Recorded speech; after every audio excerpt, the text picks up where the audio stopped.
Hello to anyone watching this recording. I apologize. We did this part already.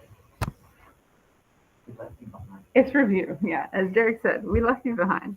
We took a first derivative. We spent a long time factoring it. We made a sign chart, and we did this. We're spending the next 3 minutes trying to do the bottom chunk. If you need a recording of this part, let me know. Herbie, hopefully you made it in. We'll check. Nope, that's just me and my presentation.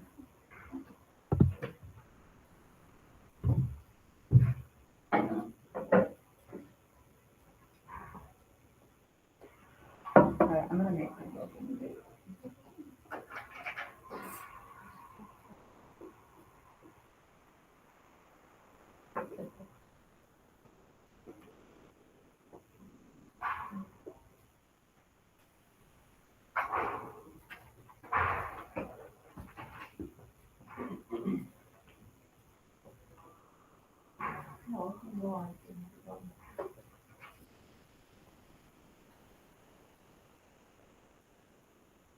All right, so remember the second part is very much the same, just with the second derivative. Should be even easier because we don't have to factor anything. Where did this come from?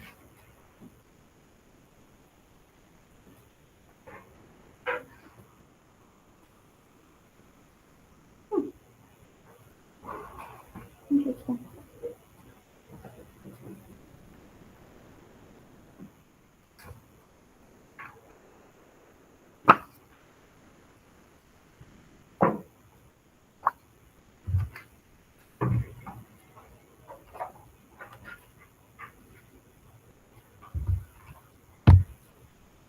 All right, take about a minute and a half to finish up the bottom or finish up whatever you're currently working on.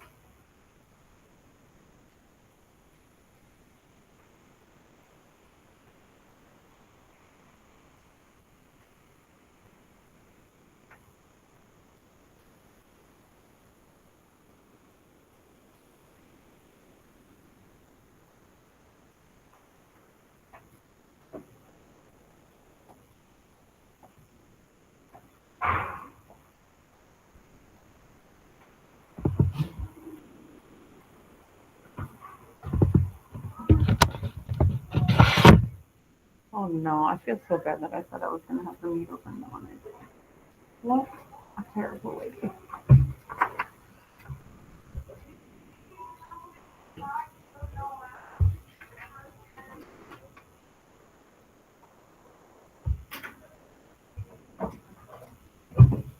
Alright, take about 30 more seconds. I know a bunch of you are already done.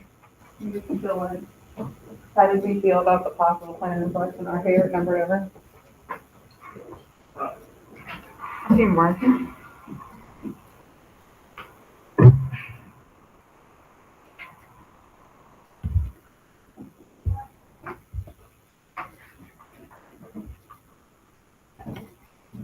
All right.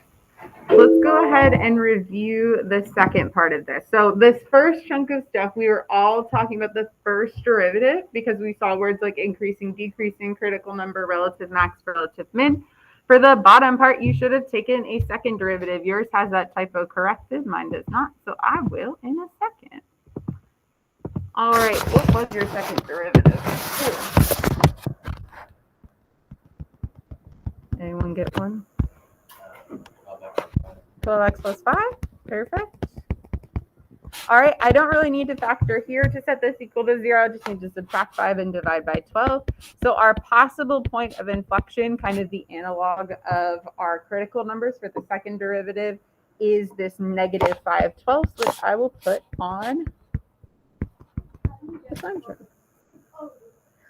Took the derivative of the first derivative and went to this step to do so I could avoid some product rule. So 6x squared, that's going to 12x with the derivative, 5x going to 5.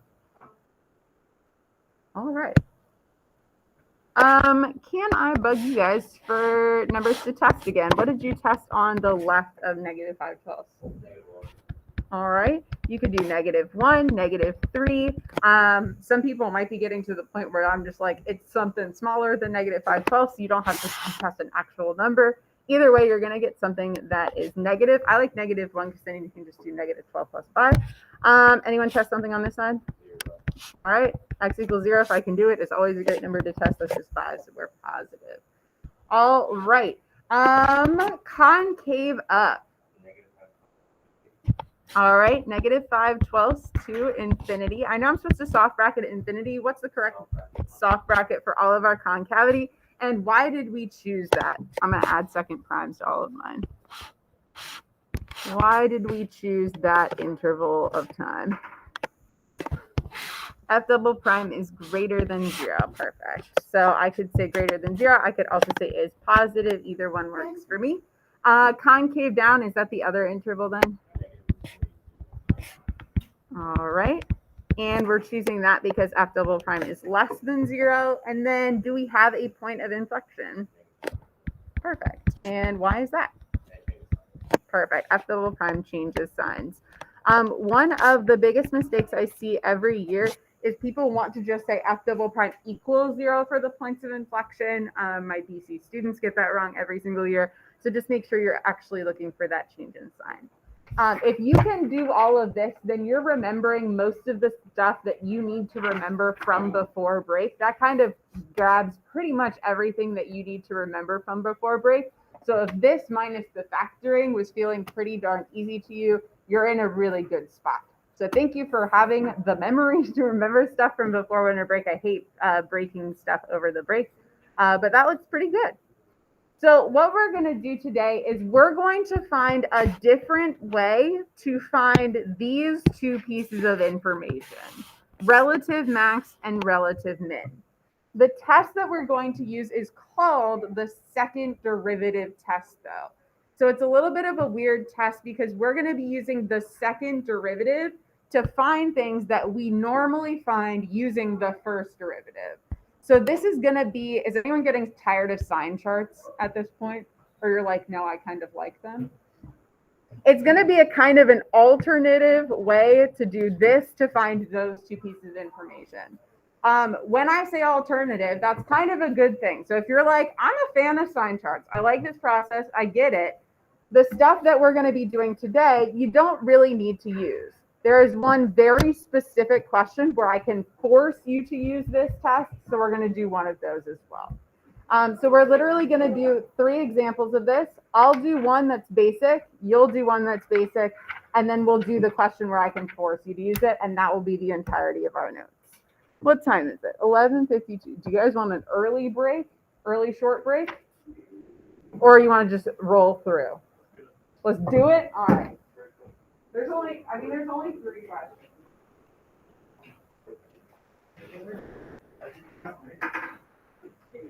Are you looking at it too?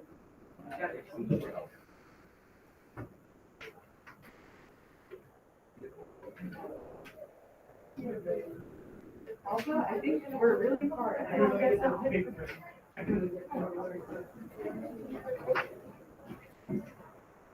All right. So, question to you guys, because we're about to use something called the second derivative test. I'm going to ask a vague question. I'm hoping for a specific answer. If I don't get it, I'll try to rephrase my question. What does the second derivative normally tell us about our function? Concavity and point of inflection. I'm going to really focus on the idea of concavity. So we're going to be using the idea of concavity to identify relative maxes and relative mins on our graph. Again, this is an alternative way to use derivatives other than doing a sign chart with the first derivative to find relative maxes and mins. We'll talk about why you would ever want to do this, but let's look at a graph first here. So what I want you to do, and I'm going to show you the first one, I want you to label this graph where everywhere there's a relative max or a min, and I want you to talk about the concavity there.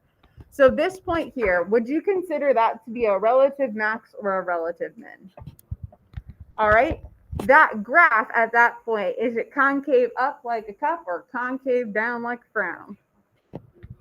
All right, I want you to label the rest of the relative maxes and mins really quickly and see if you see any pattern. Do you see a pattern already? What? All right. Let's see if that's right. So there, I think there's only 2 mins. Oh. These are only the 2 max. I need to roll with some different colors soon. I'm getting tired of these. Do we think Herbie made it in yet? Herbie, are you there? Mm-hmm. I launched a Google. He's still not there. Oh no. That's all right. I'll post the recording. So here's another. So the maxes are always down. Interesting. I started a Google Meet in my Algebra 1 class, and they heard the like ding to get it started, and I just looked around. They were all like, "Oh no." Bonus question. This isn't part of the question I was asking you. What could I call this point right here? Oh, it's a point of inflection. We go from concave down to concave up. All right, so interesting stuff here. Do you think this pattern is always true? At every relative min, we're concave up, and every relative max, we're concave down. Kind of. If the function is smooth like this, that is technically true. I can draw kind of a counterexample here, and we're not going to worry about this for a reason we're going to see in a second. But let's say I drew something pointy like this. This is a relative min, yeah? Is it concave up there? No, it doesn't really have concavity there because the first derivative would be undefined, second derivative also undefined. So one way we're going to get around that for this test is we're only going to consider places where our first derivative is 0. So technically for our critical values, we could look where the first derivative is 0 or undefined. This test is only for when there's 0. I would also argue that this test is really only good when a second derivative is also easy to take. And normally when we have places that are undefined like that, sharp terms, whatever, they come from places where the derivative is not particularly easy to take. So we're going to roll with just critical numbers where our first derivative is 0. So let's look at the rules, and then I'm going to do a whole question for you so you can see how it kind of works. So let's say we've got our critical numbers.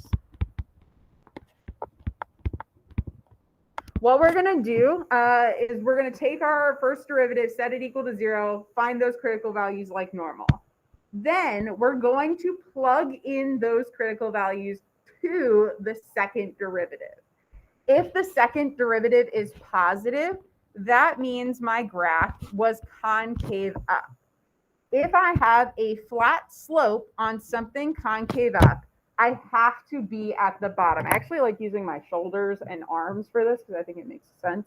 So let's imagine my noggin is a critical value. My shoulders are relatively flat. So there's Herbie. Hello. So my shoulders are kind of like that slope of 0. If I'm concave up, my noggin is down at the bottom. I am a relative min. If I have a critical number from f prime to equals 0, and I have a second derivative that's less than 0, so I'm concave down, that critical value has to be at the top, so that guy's a relative max.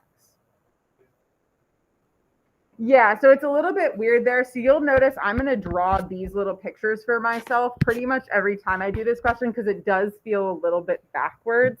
So you kind of have to walk yourself through it. Now, if you hate this test, like I said, there's really only one time where I can force you to do it. And it's kind of in a differential equations context. So we'll see that. Another reason some people don't like this test is for bullet point number 3. If I get the first derivative is 0 and the second derivative is 0, the test fails. I have literally learned absolutely nothing other than that I've wasted about 5 minutes of my time. So we have to be really careful about when we use this test, because if this happens, if number 3 happens, I'm stuck going back to a sign chart anyway. So kind of frustrating, whatever. Is he here and he just didn't say hi? Hi, Herbie. All right. So we're going to try this question. I'm going to do this on a polynomial function because this is one of the good instances where it would be helpful to do a second derivative test. The second derivative of this is going to be very easy to take. you guys are going to do a very similar problem. So again, something where two derivatives is very easy to take. If you're having to do like a big old quotient rule or a big old product rule or something weird, probably are just going to want to do a sign chart and not have to deal with taking two derivatives. All right, first derivative. Let's roll. Anyone got it? Wow. Great. All right. I do still want to set this derivative equal to 0 in my quest to find critical numbers. I still will want to factor. Any thoughts on how we could factor this one?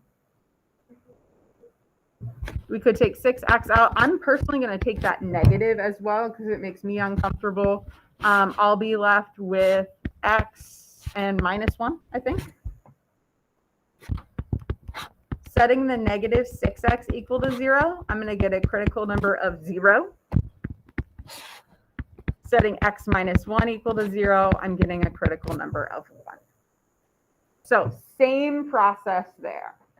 Yeah, Daniel. So if you don't remove the negative from inside, then you'd have like negative x plus 1. It would be the same critical number, just solve it a different way. So here is where we're going to differ our paths. Before, what I would have done is put these guys on a sign chart, and I would have figured that out that way. What I can do instead is I can find my second derivative and plug these numbers in. So here's kind of our diverging path. Again, this is mostly a choice in this question. So if you, by the time we get to the Unit 4 test, are like, I'm good with sign charts, let me just roll that way, that's totally fine. Here, I'm going to try to take a second derivative. Looks pretty easy to take. My second derivative, I think it's negative 12x plus 6. All right, so I'm going to test my two values. I'm going to figure out what is f double prime of 0 and what is f double prime of 1. Let's start with 0. I'm going to write the actual number just to be like really clear to the person reading my question. But if this were a multiple choice, you could do whatever you wanted. Yeah, I'm going to write 6, and then I'm going to write that that's greater than 0. So plugging in negative 12 times 0 is 0 plus 6 is 6. Now, what does f double prime being greater than 0 mean about the graph of f? What? All right, so Matt's skipping the step that I'm looking for to draw a picture because I always forget which one goes with which. So f double prime being greater than 0, thinking about my sign charts, f double prime usually tells me about concavity. Positive concavity, that means I'm concave up. So looking at this part, since I have my critical number, this guy has to be a min. So you can kind of memorize it like Matt's trying to do, or you can kind of walk yourself through it every time. I don't use this test very often because I'm fine with sign charts. So I always kind of walk myself through with a picture. You'll always see me drawing this. All right, let's try 1, and then we're going to write our sentences just like we would have when we were kind of filling in the blanks on here. All right, this guy is going to be negative 12 plus 6. So you're exactly right, negative 6. Why do I care? I care because that's less than 0. A second derivative that's less than 0 means my graph is concave down. So f is concave down there. If I have the critical value, that has to be a relative max. All right, let's go ahead and we're going to write what I would consider like the sentences for this. So if I wrote the words justify your answer, this is what I'd be looking for. So I'm going to say f has a relative min at x equals 0 because. Now, this test is slightly annoying in that you have to have two pieces of information to justify. So when we were using the sign chart, we could just say f prime changes from positive to negative, and that would kind of imply that we already had a critical value because to change from positive to negative, something kind of has to go through 0.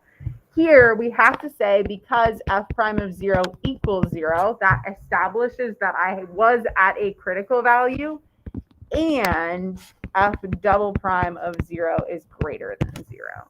So I do need two pieces of information because just being concave up at a point doesn't mean it's a relative minimum. It has to be concave up at that critical value. All right, anyone think they could finagle this for the other point? Relative max and x equals 0 because f prime of 1 is 0 and double prime of 1 is less than 0. Wow. Great. So are you going to give one on the test where f prime is equal to f double prime is 0? So I could, what I would say in that case is you kind of want to do a little forethought of what you're doing when you're going to be using this test. I probably will not make you use this test in any other context except the one where I'm going to show you where you have to use it. So if you choose to use this, one thing I like to do is once I see my critical values and I have this second derivative, I kind of like to plug them in my head before I start writing things down, because if I notice one of them is going to give me 0, I'm going to automatically just do a sign chart instead. Honestly, most people like first derivative test better, so you're probably going to end up doing sign chart anyway. All right, you guys think you can handle doing one all on your own? All right, so same difficulty level. I want you to do the same thing for the next one. Go all the way through, try to write the sentence. How many minutes do you think you need? 10. Let's go with 5. Let's go with 5. I bet you can do it.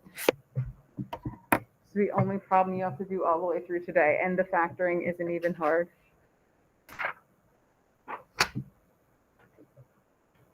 Oh, there's my notes.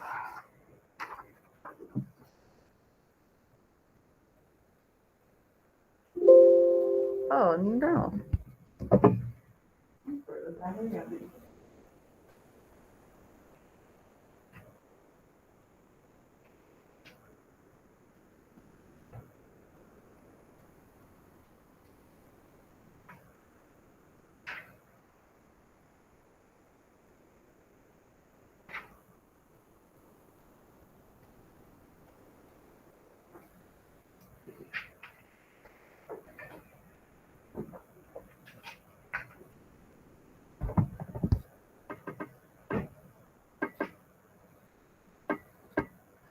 You guys getting excited? We're almost like halfway through calculus already.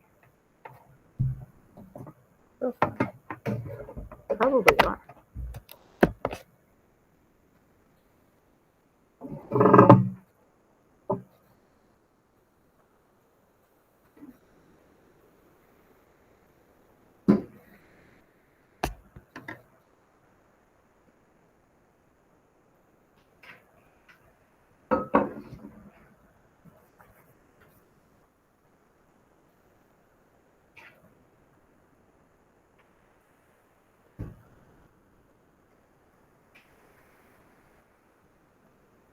Oh, here. I'll leave my problem up if you don't want to flip back and forth.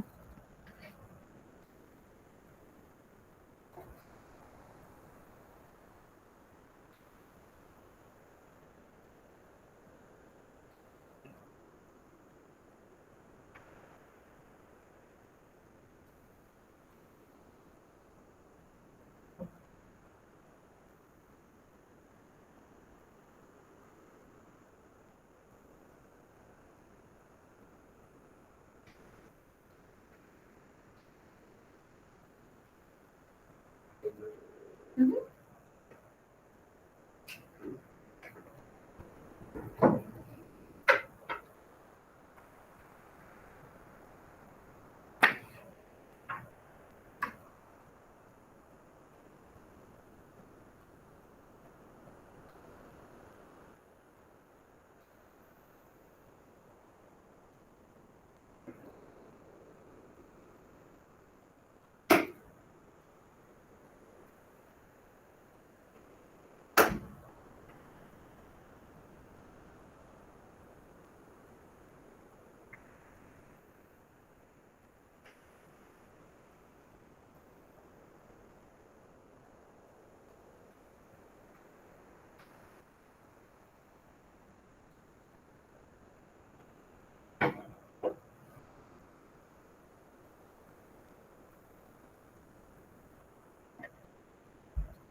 Oh man.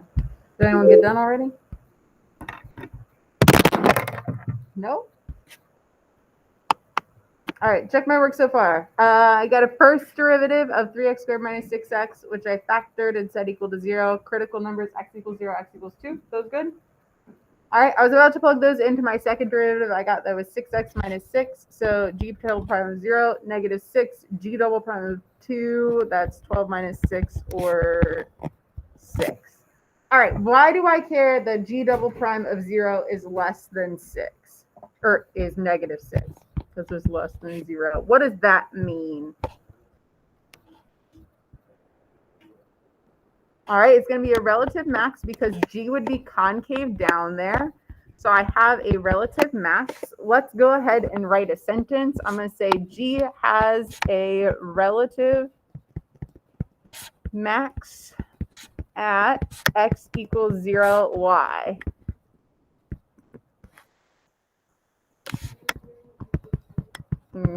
And perfect. And I could write those words. Excellent. I like the alternative. All right. Here I have my second derivative at 2 is greater than 0. I have a concave up, so this could be a min. So I'm going to say g has a relative min at x equals 2 because, and I'm going to mirror how Johnny did the first one, g prime of 2 equals 0, and g double prime of 2 is positive. All right. Ready for the last thing I'm going to teach you today? So I can shut up and just let you roll? All right. The only way I can force you to do this test. So up until now, you could have used a sign chart to do this question instead of doing all this second derivative test stuff. Unless the test fails, a first derivative test will always be useful, except in this case. And they've done this relatively recently. This one's from 2015, but they've done one, I think, even more recently than that. They're loving these free responses that have to do with differential equations because you can make the derivatives a lot more complicated and kind of make the function weirder to work with. So we're going to work with this guy, and we're going to start with what they gave you in the question, and that was a hint to use the second derivative test by telling you to find the second derivative. So let's see if we can find the second derivative. I'm going to do that by taking the derivative of the first derivative. Sound like a good plan? All right, what is the derivative of 2x? 6. All right. What's the derivative of y? Nice. So we're still doing kind of an implicit derivative. Is my derivative currently, these are some of my favorite words, in terms of x and y? What's the problem here? Yeah, the dy dx is not in terms of x and y. What could I put for dy dx that is in terms of x and y? 2x minus y. That's what dy dx is equal to. In terms of x and y just means that those are the things that are in my equation. Now I'm just in terms of x and y. So that was the first part to this fourth part of this free response question. So they were trying to hint at not using a sign chart here, but I would argue that it doesn't really make sense to use a sign chart here because my derivative has two different variables in it. Think of when we do sign charts, I'm going to scroll all the way back up. When we do sign charts, we have to test the left and the right of an x value. How do you do that if you have x's and y's? You test left, right, above, below. Do we have a coordinate grid for signs instead of an actual sign chart that's on a number line? It's way too complicated. So if you have a differential equation or a derivative that has x's and y's in it, you are stuck with using the second derivative test. So what we're going to do is we're going to figure out using this stuff whether f has a relative min, max, or neither. So we were already primed to think about the second derivative test because they said, hey, find the second derivative. We also saw that our derivative had more than just x in it. So y equals f of x is our particular solution to a differential equation. All of that big words, we're going to talk about those words later this year, essentially just means that this guy is his derivative. We have a point here that the point here is the f of 2 equals 4. That's 2 comma 4. We want to know relative min, relative max, or neither. So first thing we should check. Yeah, we need to plug it in actually a couple of places. And I want to say a couple of places because we need to know something about the first derivative and the second derivative. So I'm going to start by plugging that into dy dx.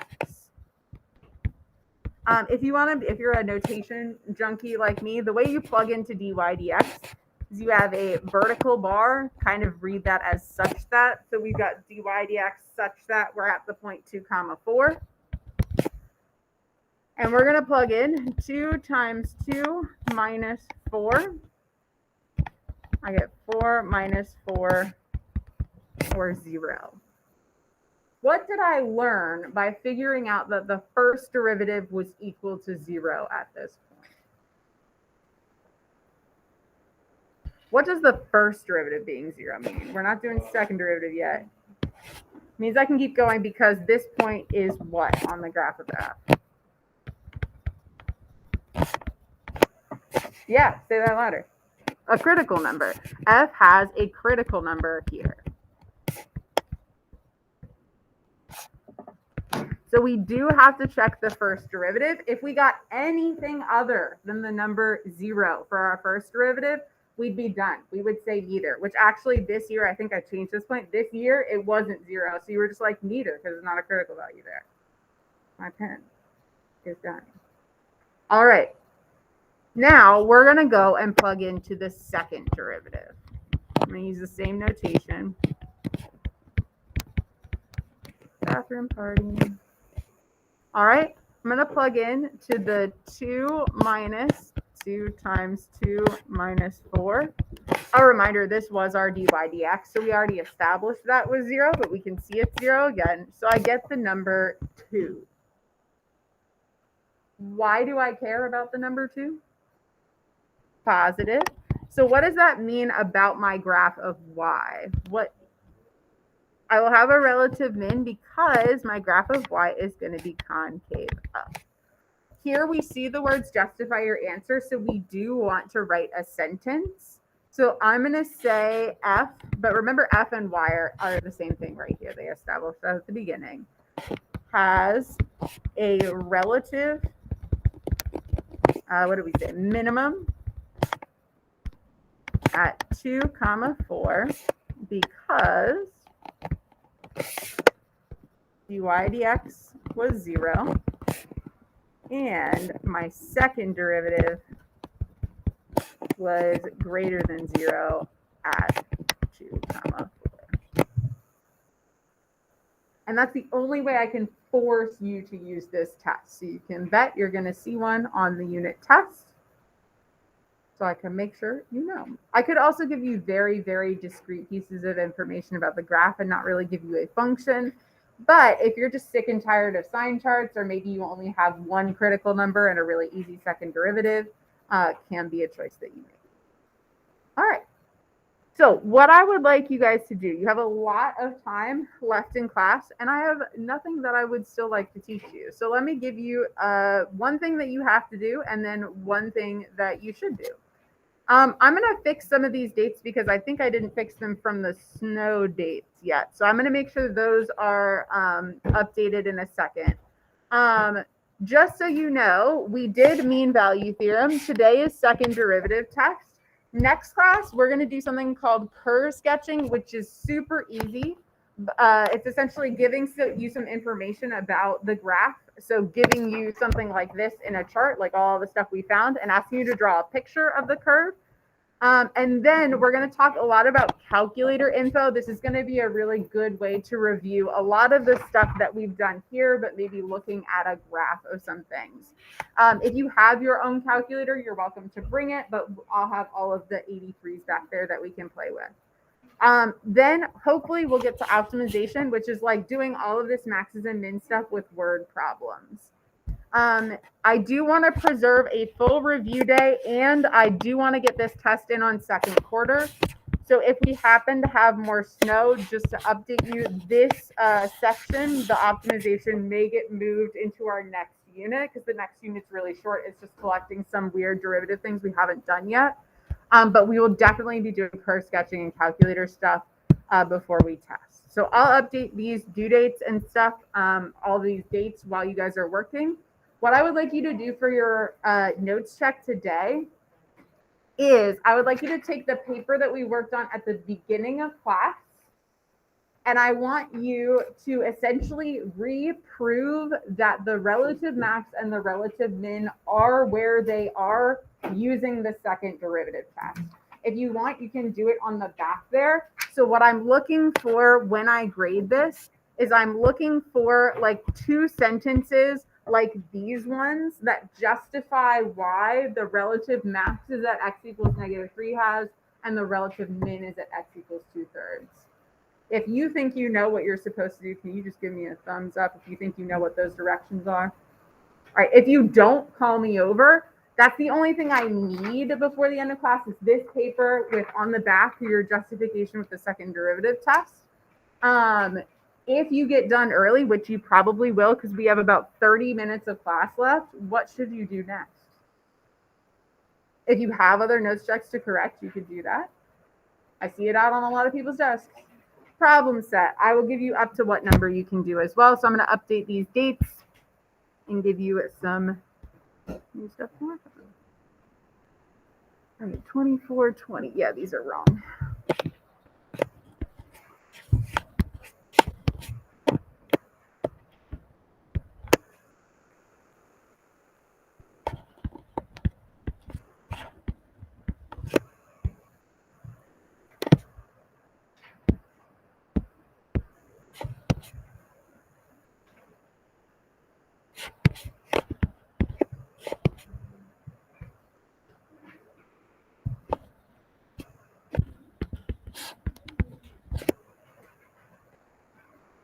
It's 15 still this week now.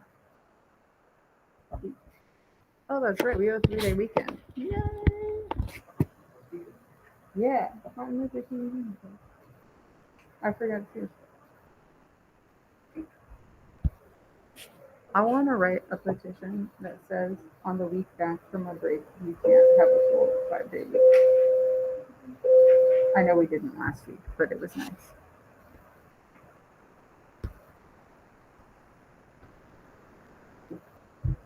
All right.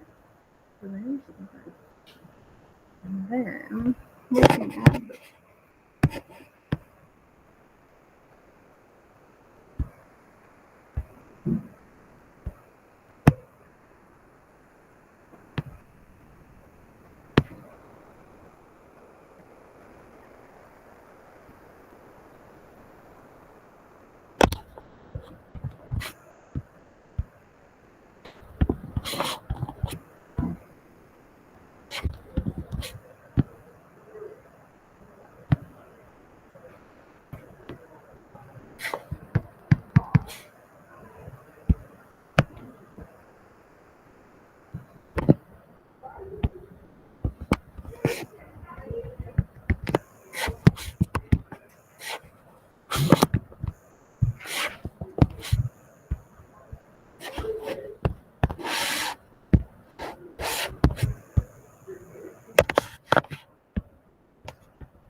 you guys want to start at 5 in the middle? That's perfectly fine. Or even if you don't feel like getting up, I can. Okay.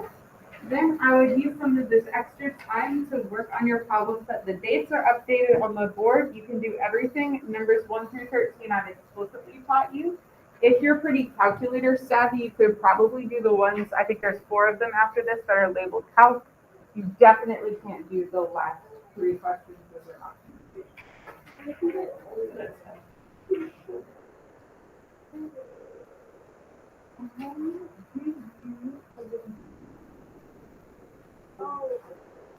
Yes, we should be.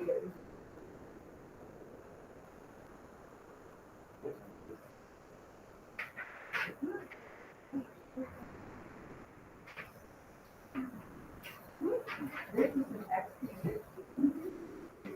Weird. You can't do that. Microsoft Word. Here's a bonus question then. Sorry.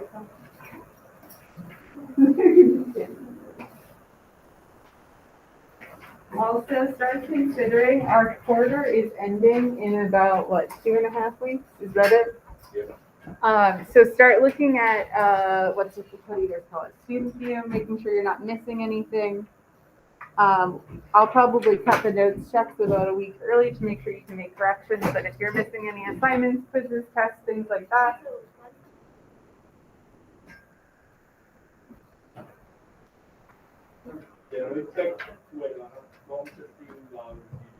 yeah. So I will probably bring some extra reviews and if you want to get some of the problems done that day, you'll have to.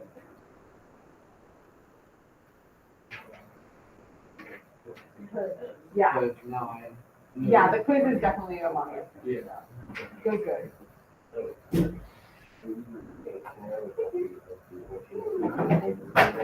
The notes, yeah, absolutely. Oh, the note. The notes set.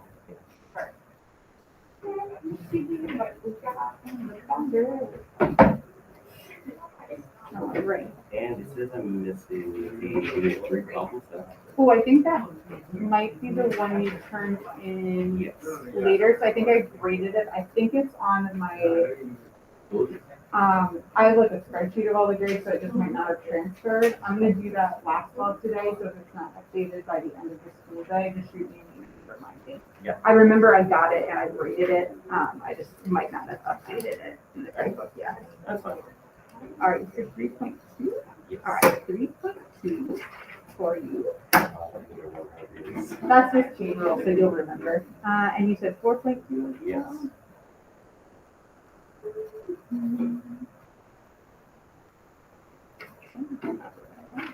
Oh, this will be super easy. This is just like the ones that you were just doing. No, I know. Okay.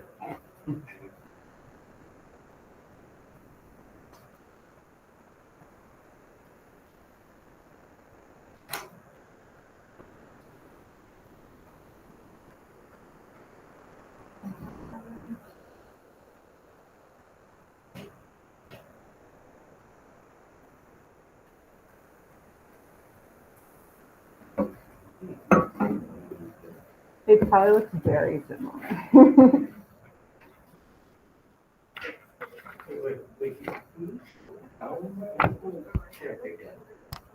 I think it's a little different because I think that one might be 5.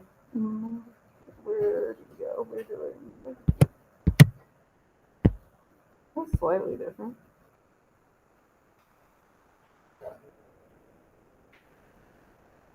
Oh, this one's slightly different too. Man, I just choose the same factors all the time. Is the problem?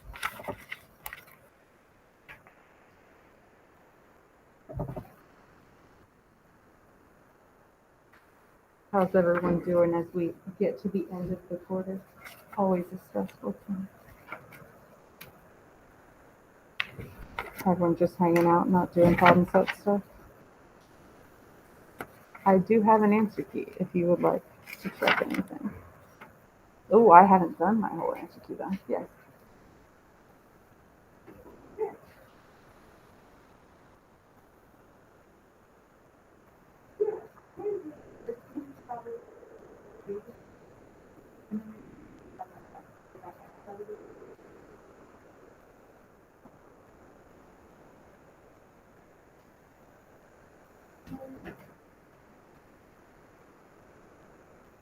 I would think that you're supposed to get maybe 2 questions for these things. Get some stuff done. Next half will be a little useful. Get something.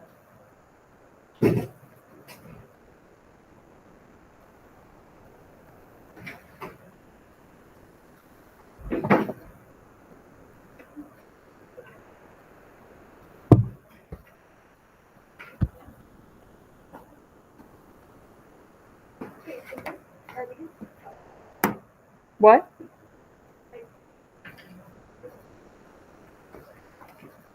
What's your question? She's saying like the question on the blue. Yeah. I just didn't want to waste another piece of paper. You can do all the way up through 13, including the random number 15 between. Why is there an extra question? I don't understand.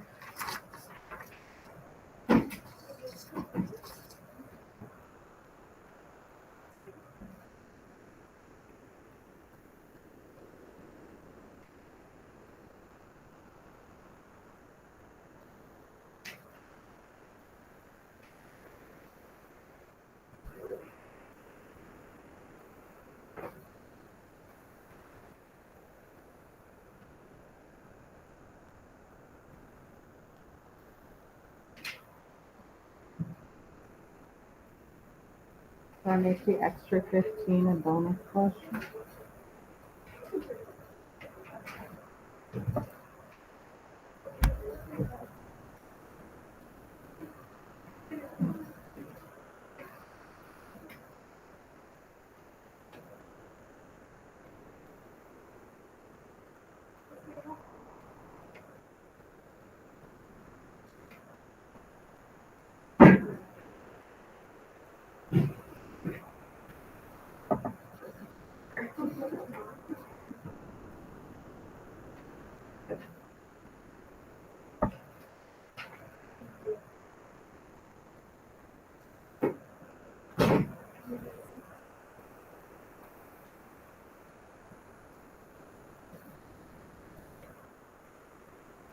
If you want to practice what we did today and get 13 in the problem set and use direct copy.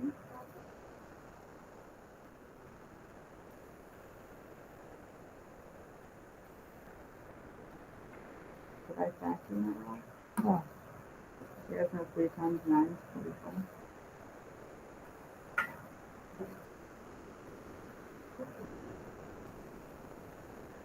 I know. It was just this. They go things like everything. Just this.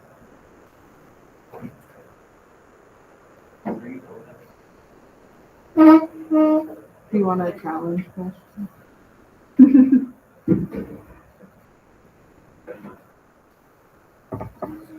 I didn't put any questions.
They can take derivatives of integrals. A lot of crazy stuff.